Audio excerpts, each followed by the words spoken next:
Hey guys, நான் ஆகாஷ் விஜய். இன்னைக்கு எபிசோடில் நம்ம ஸ்க்ரீன் ப்ளே கற்றுக்க தமிழ் சினிமாவில் ரிலீஸ் ஆன ஒரு டாப் 15 பெஸ்ட் மூவிஸை பற்றி தான் வந்து டிஸ்கஸ் பண்ண போகிறோம்.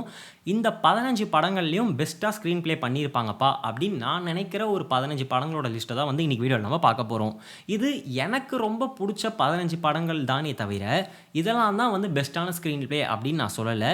இதை விட நல்ல ஸ்க்ரீன் ப்ளே பண்ணியிருக்க படங்களை நான் லிஸ்ட்டில் வைக்காமலும் இருந்திருக்கலாம். அதுக்கு 2 காரணம் இருக்குது. ஒன்று, நான் மேபி மறந்துருக்கலாம், அந்த படத்தோட ஞாபகம் எனக்கு வராமல் இருந்திருக்கலாம் லிஸ்ட்டை எழுதும்போது. இல்லை அப்படின்னா அந்த படத்தை நான் பார்க்காம இருக்கலாம். இந்த 2 ரீசனால் வந்து மிஸ் அவுட் ஆகியிருக்கிறதுக்கும் சான்ஸ் இருக்குது.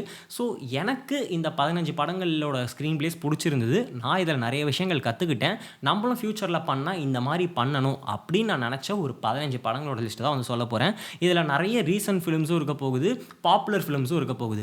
ஸோ கண்டிப்பாக நீங்கள் எல்லாருமே வந்து இந்த 15 படத்தையும் பார்த்துருக்கிறதுக்கான சான்ஸ் வந்து நிறைய இருக்குது. நான் ஏதாச்சும் மிஸ் அவுட் பண்ணியிருக்கேன் அப்படின்னு நினச்சிங்கன்னா அதை வந்து நீங்கள் கமெண்ட் செக்ஷனில் சொல்லுங்கள். நானும் பார்த்து தெரிஞ்சுக்கிறேன். ஏன்னா இந்த லிஸ்ட்டு வந்து என்னோட ஃபேவரட் தானே தவிர இதுதான் வந்து தமிழ் சினிமாவில் வந்து பெஸ்ட்டுன்ற மாதிரி கிடையாதுல்ல.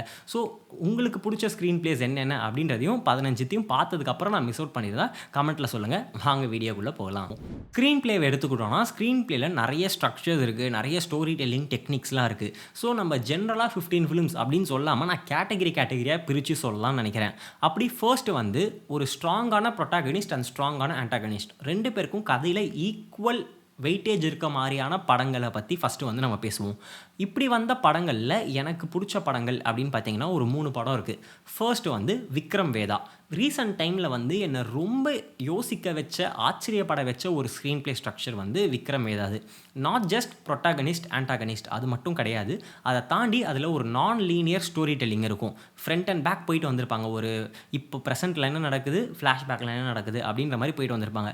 நிறைய பேர் வந்து இந்த நான் லீனியர் டைப்பை எங்கேஜிங்காக இருக்கணும் அப்படின்ற ஒரு ஃபேக்டருக்காக மட்டுமே யூஸ் பண்ணுறாங்க. பட் இவங்க அதை தாண்டி ஒரு ஸ்டோரி டெல்லிங்லேயே இப்போ ஒரு விஷயம் நடக்குது, அது ஏன் நடக்குதுன்னு பார்க்கும்போது அது அப்படி ஃப்ளாஷ்பேக்கில் போய் அதுக்கான ஒரு விஷயத்தை வந்து சொல்லிட்டு வர்றது இருக்குல்ல, அப்படி ஸ்டோரி டெல்லிங்லேயே அதை ரொம்ப சூப்பராக வந்து இன்டகிரேட் பண்ணியிருப்பாங்க. அது எனக்கு ரொம்ப அந்த படத்தில் வந்து பிடிச்சிருந்தது. So one of the most favourite movies இந்த ரீசன்ட் டைம்ஸ் அப்படின்னு நான் வந்து விக்ரம் வேதாவை ஈஸியாக சொல்லிடுவேன். ஸோ ஃபர்ஸ்ட் படம் விக்ரம் வேதா. 2வது படம் பார்த்தீங்கன்னா என்னோட ஆல் டைம் ஃபேவரட் விருமாண்டி. விருமாண்டிலையும் பார்த்தீங்கன்னா 2 ஸ்ட்ராங்கான ப்ரொட்டாகனிஸ்ட் அண்ட் ஆன்டாகனிஸ்ட் இருப்பாங்க. இதில் வந்து பார்த்தீங்கன்னா ரோஷமான் எஃபெக்ட் வந்து யூஸ் பண்ணியிருப்பாங்க. அதே டைம் 2 பேரோட பெர்ஸ்பெக்டிவை தனித்தனியாக காட்டுற மாதிரி 2 ஸ்க்ரீன் பிளேஸ் தனித்தனியாக போகும். ஸோ அந்த விதமே வந்து எனக்கு ரொம்ப பிடிச்சிருந்தது. வாவ், இப்படி கூட பண்ணலாமா ஸ்க்ரீன் பிளேன்ற மாதிரி என்னை வியக்க வச்ச படம் வந்து விருமாண்டி. இதை நான் நிறைய இடத்துல வந்து பதிவு பண்ணியிருக்கேன். ஸோ இந்த இடத்துல நான் கண்டிப்பாக அதை சொல்லணும்னு நினைக்கிறேன். ஸோ செகண்ட் ஃபேவரட் வந்து விருமாண்டி. 3வது படம் வந்து பார்த்தீங்கன்னா தனி ஒருவன். தனி ஒருவன்லேயும் பார்த்தீங்கன்னா ஒரு ஸ்ட்ராங்கான ஆன்டாகனிஸ்ட், அதுக்கு போட்டி கொடுக்குற அளவுக்கு ஸ்ட்ராங்கான ப்ரொட்டாகனிஸ்ட். ஏன்டா ஆன்டாகனிஸ்ட் நான் ஃபஸ்ட்டு சொல்கிறேன் அப்படின்னு பார்த்தீங்கன்னா இதில் ஆன்டாகனிஸ்ட் தான் வந்து ரொம்ப பவர்ஃபுல்லாக இருக்காரோ அப்படின்ற ஒரு ஃபீல் எனக்கு கொடுத்துச்சு. அந்த ஆன்டாகனிஸ்டோட லைஃபுக்குள்ளே தான் ப்ரொட்டாகனிஸ்ட் போவார். யூஸ்வலாக நம்ம என்ன சொல்லுவோம், ப்ரொட்டாகனிஸ்ட் ஒரு லைஃப் இருக்கும், அதுக்குள்ளே ஆன்டாகனிஸ்ட் வருவார்னு சொல்லுவோம். பட் இங்கே ஆன்டாகனிஸ்டோட லைஃபுக்குள்ளே வந்து ப்ரொட்டாகனிஸ்ட் போகிற மாதிரி இருக்கும். ஸோ அதனால தான் அப்படி சொன்னேன். ஸோ இந்த படமும் பார்த்தீங்கன்னா வந்து ஒரு ஸ்ட்ராங்கான ரைட்டிங் இருக்கும். 2 பேரோட வெயிட்டேஜையும் வந்து குறைக்காமல் ஒரு கமர்ஷியல் சினிமாவாகவும் அதை வந்து ஹிட் பண்ணுறதுக்கு வந்து அதில் சில பாட்டு பிளேஸ்மெண்ட்டாக இருக்கட்டும், அந்த மாதிரியான சில அட்ஜஸ்ட்மெண்ட்ஸ்லாம் பண்ணியிருப்பாங்க. சில காம்ப்ரமைசஸ் இருந்தாலுமே வந்து ரொம்ப அழகாக வந்து 2 பேரும் எப்படி வந்து மீட் பண்ணுறாங்க, அந்த டென்ஷன் பில்டிங் வந்து எப்படி பண்ணுறாங்க அப்படின்ற அந்த விஷயம்லாம் வந்து ரொம்ப சூப்பராக வந்து அந்த படத்தில் வந்து ஹேண்டில் பண்ணியிருப்பாங்க. ஸோ எனக்கு 3வது ஃபேவரட் தனி ஒருவன். ஸோ நான் இப்போ இதை சொல்லும் போதே பார்த்தீங்கன்னா நான் லீனியர் ஸ்க்ரீன் பிளே அப்படின்னு ஒன்று சொல்லியிருப்பேன். ஸோ நெக்ஸ்ட் கேட்டகரி வந்து நான் லீனியர் ஸ்க்ரீன் பிளே தான். நான் லீனியர் ஸ்க்ரீன் பிளே அப்படின்றது என்னன்னா குரோனாலஜிக்கல் ஆர்டரில் ஒரு டேட் வைஸில் கதை சொல்லாமல் ஃப்ரண்ட் அண்ட் பேக் போயிட்டு வந்து சொல்கிறது தான் வந்து நம்ம நான் லீனியர் அப்படின்னு சொல்கிறோம். இல்லை வேறு இடத்துல நடந்த கதைகளை வந்து மொத்தமாக நம்ம காட்டுறதையும் வந்து நான் லீனியர் அப்படின்னு சொல்கிறோம். ஸோ அப்படி நான் லீனியர்லேயும் எனக்கு ரொம்ப பிடிச்ச படங்கள் எது அப்படின்னு பார்த்தீங்கன்னா ஃபர்ஸ்ட் வந்து வடச்சென்னை. வடச்சென்னை வந்து பார்த்தீங்கன்னா சூப்பராக இருக்கும். அதுவும் ஒரு ப்ரெசென்ட்டில் ஒரு விஷயம் நடந்துக்கிட்டு இருக்கும், அது ஏன் நடக்குது, அதுக்கான ரீசனிங் என்ன அப்படின்றதுக்கு ஒரு ஃப்ளாஷ்பேக் போயிட்டு வருவாங்க. நான் விக்ரம் வேதாவில் சொன்னேன் பார்த்தீங்களா, ஜஸ்ட்டு வந்து நமக்கு படம் எங்கேஜிங்காக இருக்கணுன்ற ஒரே ஒரு ரீசனுக்காக மட்டும் வந்து அந்த நான் லீனியர் ஸ்க்ரீன் பிளே யூஸ் பண்ணாமல் அதை ஸ்டோரி டெல்லிங் கூட எவ்வளோ இன்டகிரேட் பண்ண முடியும், அந்த ஸ்டோரிக்கு எவ்வளோ ட்ரூவாக வந்து அதை உள்ளே வைக்க முடியுன்ற ஒரு விஷயம் இருக்குல்ல. ஸோ அதை வந்து வடச்சென்னையில் ரொம்ப சூப்பராக பண்ணியிருப்பாங்க. நமக்கு யூஸ்வலாகவே வந்து நான் லீனியர்னாலே ரொம்ப பிடிச்சி போயிடும். ஏன்னா பேசிக்காகவே அதில் வந்து நிறைய திங்கிங் ப்ராசஸ் போயிருக்கும். நமக்கும் வந்து நேராக ஒரு கதையை சொல்கிறத விட இப்படி சொன்னாங்கன்னா ரொம்ப பிடிக்கும். ஸோ அப்படி ரீசென்ட் டைம்ஸில் வட சென்னை ரொம்ப பிடிச்சது. அதே மாதிரி சூப்பர் டீலக்ஸ். சூப்பர் டீலக்ஸில் பார்த்தீங்கன்னா மல்டிபிள் ஸ்டோரி லைன்ஸ் இருக்கும், வேறு ஸ்டோரி லைன்ஸ் போயிட்டுருக்கும். அதை வந்து நான் லீனியராக வந்து சொல்லிக்கிட்டே இருப்பாங்க. நம்ம சூப்பர் டீலக்ஸ் பார்த்தீங்கன்னா தனியாகவே அதோட ஸ்க்ரீன் பிளே ஸ்ட்ரக்சரை எடுத்து பேசி ஒரு வீடியோ வந்து பண்ணியிருப்போம். அந்த வீடியோ நீங்கள் இன்னும் பார்க்கலன்னா நாங்கள் வந்து மேலே காட்சியில் எங்கேயாச்சும் உங்களுக்கு லிங்க் தரோம், நீங்கள் போய் பாருங்கள். ப்ராப்ளம்ஸ் அண்ட் சொல்யூஷன்ஸாக வந்து அதை ஸ்க்ரீன் பிளே வந்து பண்ணியிருப்பாங்க. நிறைய ஸ்டோரி லைன்ஸ் இருந்தாலுமே ஒரு ப்ராப்ளம் வரும், அதுக்கப்புறம் அது ஒரு சொல்யூஷன் கிடைக்கிற மாதிரி இருக்கும், திருப்பி ஒரு ப்ராப்ளம் அரைஸ் ஆகும், திருப்பி ஒரு சொல்யூஷன் கிடைக்கிற மாதிரி இருக்கும், ஒரு ப்ராப்ளம் அரைஸ் ஆகும். ஸோ ப்ராப்ளம்ஸ் அண்ட் சொல்யூஷன்ஸாக போயிட்டுருக்கும், அப்ஸ் அண்ட் டவுன்ஸாக போயிட்டுருக்கும். அதில் ஒரு 4-5 ஸ்டோரி லைனை எடுத்து எல்லாமே பார்த்தீங்கன்னா கிட்டத்தட்ட ஒரே மாதிரியான அப்ஸ் அண்ட் டவுன்ஸோடு போயிட்டுருக்கும்.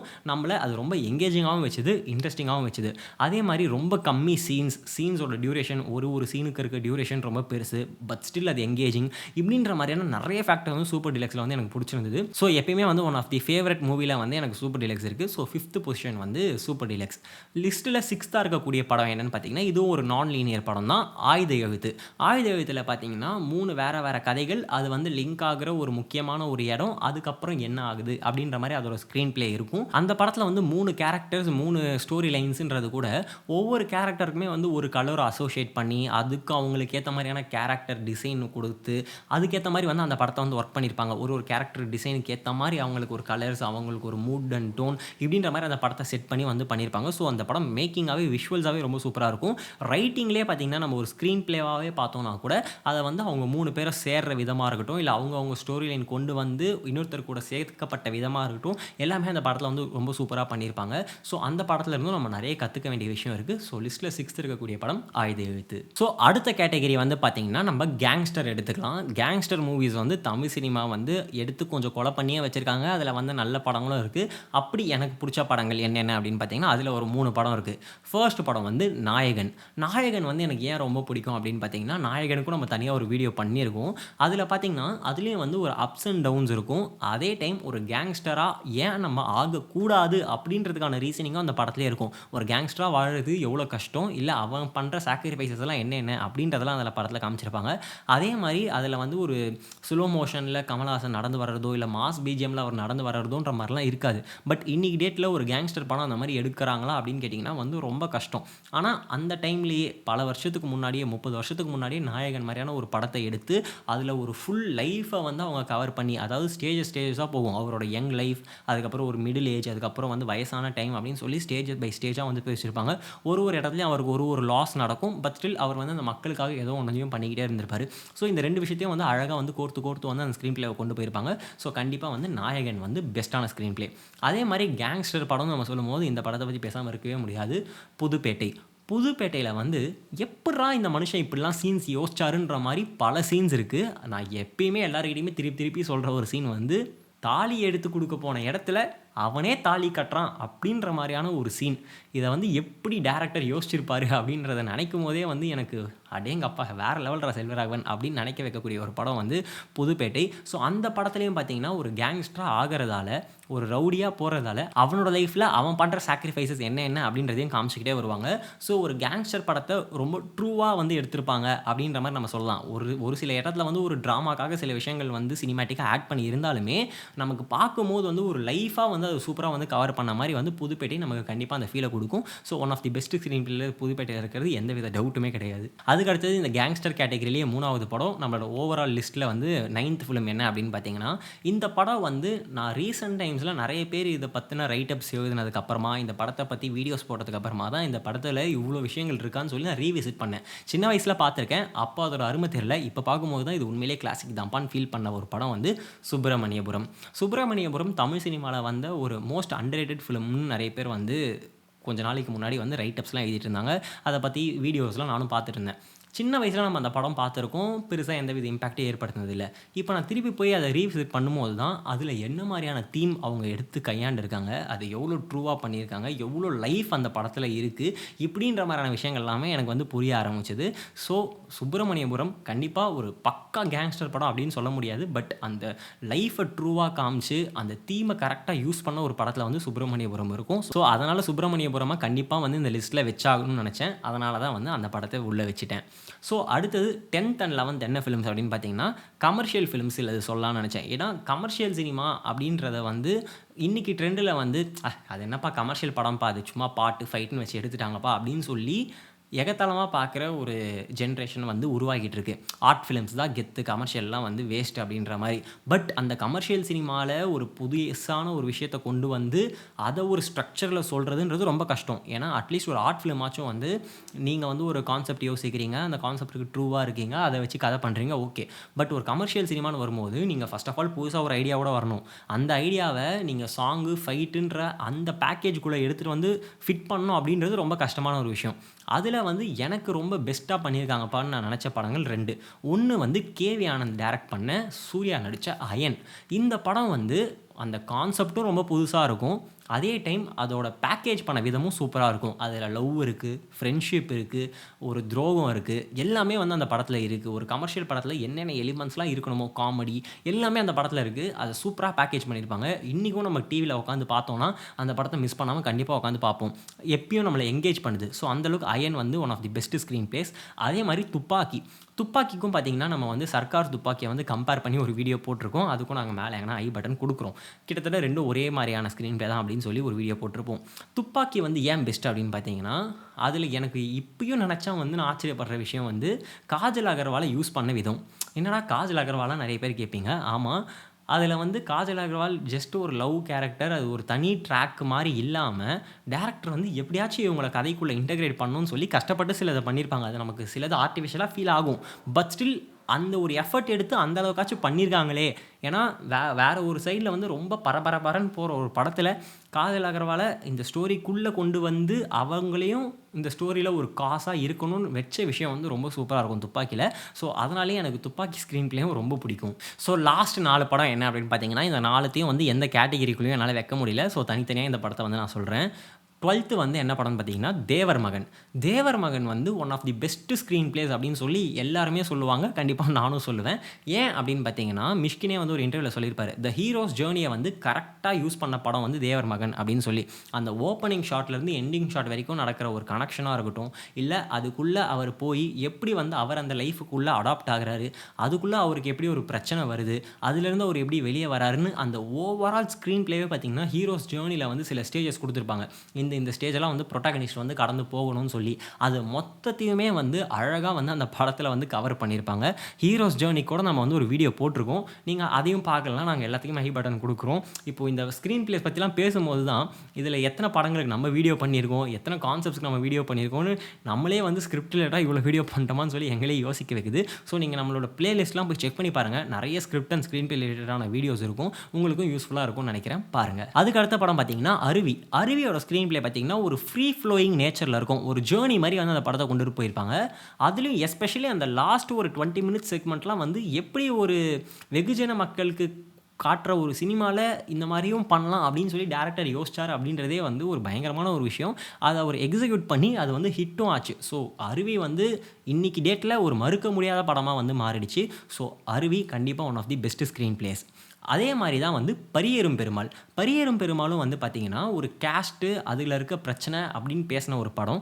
பட் அதில் எனக்கு என்ன ரொம்ப பிடிச்சதுன்னா முதல்ல அவர் வந்து அந்த நாயை யூஸ் பண்ண விதம், எதுக்காக நான் அந்த நாய் சீன் வச்சேன் அப்படின்ற மாதிரி ஒரு சொல்லியிருப்பார். கொஞ்சம் மக்கள்கிட்ட ஒரு கருணையை உண்டாக்கி அதுக்கப்புறம் இந்த படத்தை நான் பார்க்க வச்சேன் அப்படின்ற மாதிரி சொல்லியிருப்பார். ஸோ அந்த விஷயமா இருக்கட்டும். அதுக்கப்புறம் அந்த சைக்காலஜிக்கலான திங்கிங் இருக்குல்ல, ஜஸ்ட்டு ப்ரொட்டகனிஸ்ட்டுக்கு எக்ஸ்டர்னல் ஃபேக்டர்ஸால் என்ன நடக்குதுன்றதை மட்டும் காட்டாமல் இன்டர்னலாக அவன் என்ன ஃபீல் பண்ணுறான், அவனோட எமோஷனல் ஜேர்னி எப்படி இருக்குன்றதை வந்து அந்த படத்தில் வந்து நம்மளுக்கு காட்ட ட்ரை பண்ணியிருப்பாங்க. அதெல்லாம் ரொம்ப சூப்பராக இருக்கும். ஒரு சாங் கூட வரும், அவர் வந்து அந்த ஊரையே சுற்றி வர மாதிரி அந்த பஸ் ஸ்டாண்டு ரோடுன்னு எல்லா இடத்தையும் சுற்றி வருவார். அந்த ஜேர்னியை காமிச்சதெல்லாம் வந்து யோசிக்கவே வந்து ரொம்ப கஷ்டமாக இருக்கும். இதெல்லாம் வந்து படமாக்க முடியுமா, ஆடியன்ஸுக்கு இந்த விஷயத்தெல்லாம் கடத்த முடியுமான்னு நினைக்கும் போதே ரொம்ப டிஃபிகல்ட்டான ஒரு டாஸ்க்காக இருக்கும். பட் அதை வந்து அழகாக வந்து அந்த படத்தில் பண்ணியிருப்பாங்க. ஸோ பரியேறும் பெருமாள் கண்டிப்பாக one of the best screen plays. லிஸ்ட்டில் லாஸ்ட்டாக இருக்கக்கூடிய படம் 15th movie, last but not the least அப்படின்னு சொல்கிற மாதிரி பாக்கியராஜ் சார் ஒரு படத்தை வச்சுருக்கேன். பாக்கியராஜ் சார் வந்து ஸ்க்ரீன் பிளேவோட ஜீனியஸ் அப்படின்ற மாதிரி சொல்லுவாங்க. அவரை வந்து ஸ்க்ரீன் பிளேக்கு அவர் அடிச்சுக்க ஆள் இல்லை அப்படின்ற மாதிரி சொல்லுவாங்க. நானும் வந்து ஏன் அப்படி சொல்கிறாங்கன்னு சொல்லி அவரை நிறைய படங்கள் பார்த்தேன். ஏன் அவர் சொல்கிறாங்கன்றது வந்து ஜஸ்டிஃபையும் ஆச்சு. அப்படி எனக்கு ரொம்ப ரொம்ப பிடிச்ச படம் எதுவாக இருந்துச்சுன்னு பார்த்தீங்கன்னா முந்தானை முடிச்சு. நிறைய பேர் வந்து முந்தானை முடிச்சு விட்டு நல்ல ஸ்க்ரீன் பிளேலாம் இருக்குன்னு சொல்லுவாங்க. பட் எனக்கு ஏன் முந்தானை முடிச்சு ரொம்ப பிடிச்சதுன்னா அந்த கான்செப்ட் வந்து ரொம்ப குட்டி கான்செப்ட் தான். இதை எப்படிடா 2 ஹவர் 2.5 ஹவரத்துக்கு இவர் வந்து ஒரு ஸ்க்ரீன் பிளே டெவலப் பண்ணாருன்னு பார்த்தோன்னா சீன் பை சீன் வந்து அடுத்து என்ன நடக்குதுன்ற ஒரு அந்த ஃபேக்டரும் இருக்கும். ஒரு சீனும் ஸ்டோரியை வந்து முன்னகர்த்தி செல்லும். ஸ்டோரியை வந்து ஃபார்வர்டில் கொண்டு போயிட்டே இருக்கும். ஸ்டோரி டெல்லிங்க்கு ஒரு சீனும் அடுத்துன்ற அந்த ஒரு ஜேர்னி வந்து போயிட்டே இருக்கும். ஸோ அதையும் வச்சு அதை எங்கேஜிங்காகவும் வச்சு அந்த ஒரு சின்ன ஒரு பிளாட்டை கொண்டு போன விதம் வந்து எனக்கு ரொம்ப பிடிச்சிருந்தது முந்தானை முடிச்சில். ஸோ ஒரு சிம்பிளான ஸ்டோரியாக இருந்தால் கூட ஒரு நல்ல ஸ்க்ரீன் ப்ளே பண்ணும்போது அது வந்து ஆடியன்ஸ்க்கு எங்கேஜிங்காக மாறுன்றதுக்கு ஒரு எக்ஸாம்பிளாக வந்து முந்தானை முடிச்சிருந்துச்சு. ஸோ அதனாலே அந்த படத்தை வந்து ஒரு எக்ஸாம்பிளாக வைக்கணும் அப்படின்னு நினச்சேன். ஏன்னா அவர் பண்ண நிறைய படங்களில் ஸ்க்ரீன் ப்ளே சூப்பராக இருக்கும். எல்லாமே நம்ம பார்க்க வேண்டிய படங்கள். பட் அவரோட படங்களையே வந்து நான் லிஸ்ட்டில் வச்சு மற்ற படங்களுக்கு இடம் இல்லாமல் பண்ணிடக்கூடாதுன்றதால பாக்யராஜ் சாருன்றவரை வந்து 15th பொசிஷனில் வச்சிட்டேன். அதில் ஒரு படம் எக்ஸாம்பிளாக முந்தானை முடிச்சு நான் எடுத்து சொல்கிறேன். அந்த மாதிரி அவரோட நிறைய படங்களோட ஸ்க்ரீன் பிளேஸ் வந்து ரொம்ப சூப்பராக இருக்கும். அது எல்லாத்தையுமே கண்டிப்பாக நம்மளும் பார்த்து கற்றுக்க வேண்டிய விஷயமாகவும் இருக்குது. இந்த 15 படங்கள் தான் வந்து எனக்கு ரொம்ப ஃபேவரட் அப்படின்ற மாதிரி ஒரு லிஸ்ட்டில் வந்து சொல்லலாம். இதை தாண்டி நிறைய நல்ல படங்களும் இருக்குது. அப்படி நாங்கள் எதனா மிஸ் அவுட் பண்ணியிருந்தீங்கன்னா அதையும் வந்து கீழே கமெண்ட்டில் சொல்லுங்கள். அதே மாதிரி நம்ம ஃபிலிம் அப்ரிசியேஷன் செஷனும் வந்து நடத்திட்டு இருக்கோம். அதில் வந்து ஒரு படத்தை எடுத்து அதில் ஸ்கிரிப்ட் ஸ்க்ரீன் பிளேன்னு ஒரு ஆஸ்பெக்ட்டும் வந்து நம்ம டிஸ்கஸ் பண்ணுறோம். சினிமாட்டோகிராஃபி, மியூசிக், எடிட்டிங்னு எல்லாத்தையும் தனித்தனியாக எப்படி பண்ணியிருக்காங்க டிஸ்கஸ் பண்ணுறோம். அப்படி இந்த மந்த் வந்து நமக்கு வந்து மேதகு படத்தோட சினிமாட்டோகிராஃபரே வந்து நம்மளோட செஷனுக்கு வந்து ஜாயின் பண்ணுறாரு கெஸ்ட் ஸ்பீக்கராக. ஸோ அவர்கிட்டயே அந்த படத்தோட டெக்னிக்கல் விஷயம்லாம் எப்படி பண்ணாங்க அப்படின்ற மாதிரியான விஷயங்கள் நம்ம கேட்டு தெரிஞ்சுக்க போகிறோம். அதே மாதிரி மற்ற படங்களை அவர் எப்படி பார்ப்பாரு, படங்கள் பார்த்து அவர் எப்படி கற்றுக்கிட்டாருன்ற மாதிரி நிறைய விஷயங்கள் வந்து அவர் கூட வந்து மெம்பர்ஸ் வந்து டேரெக்டாக இன்ட்ராக்ட் பண்ண போகிறாங்க. ஸோ ஃபிலிம் அப்ரிசியேஷனில் நீங்களும் ஜாயின் பண்ணோம் அப்படின்னு நினச்சிங்கன்னா இன்ஸ்டாகிராமில் நமக்கு டிஎம் பண்ணுங்கள். இன்ஸ்டாகிராம் ஐடி கீழே பயோவில் இருக்கும், செக் பண்ணி பாருங்கள். ஸோ இந்த வீடியோ பிடிச்சிருந்தா லைக் பண்ணிக்கோங்க. இதே மாதிரி நிறைய வீடியோ பார்க்கணும்னு நினச்சிங்கன்னா டேக் ஓகே சப்ஸ்கிரைப் பண்ணிக்கோங்க. Until next video, tata, bye bye.